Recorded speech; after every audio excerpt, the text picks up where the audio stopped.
The Essays of Francis Bacon, of Superstition.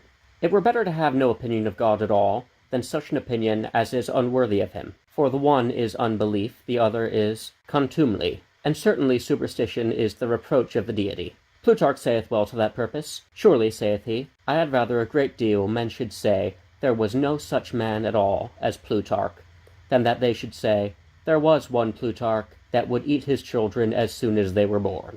As the poets speak of Saturn, and as the contumely is greater towards God, so the danger is greater towards men. Atheism leaves a man to sense, to philosophy, to natural piety, to laws, to reputation, all which may be guides to an outward moral virtue, though religion were not. But superstition dismounts all these, and erecteth an absolute monarchy in the minds of men. Therefore atheism did never perturb states, for it makes men wary of themselves as looking no further, and we see the times inclined to atheism, as the time of Augustus Caesar, were civil times. But superstition hath been the confusion of many states, and bringeth in a new primum mobile, that ravisheth all spheres of government. The master of superstition is the people, and in all superstition wise men follow fools, and arguments are fitted to practice in a reversed order. It was gravely said by some of the prelates in the Council of Trent, where the doctrine of the schoolmen bar great sway, that the schoolmen were like astronomers, which did feign eccentrics and epicycles, and such engines of orbs to save the phenomena, though they knew there were no such things, and in like manner that the schoolmen had framed a number of subtle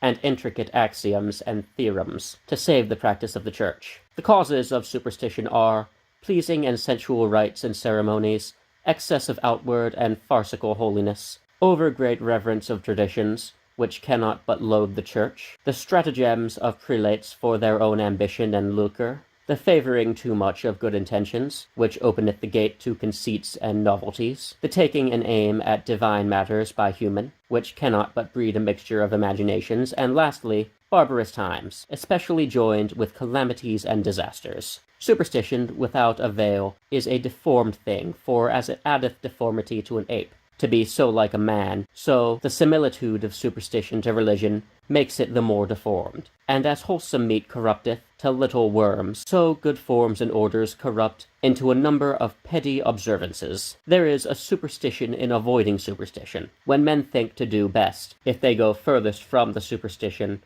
formerly received. Therefore care would be had, that, as it fareth in ill purgings, the good be not taken away with the bad, which commonly is done when the people is the reformer.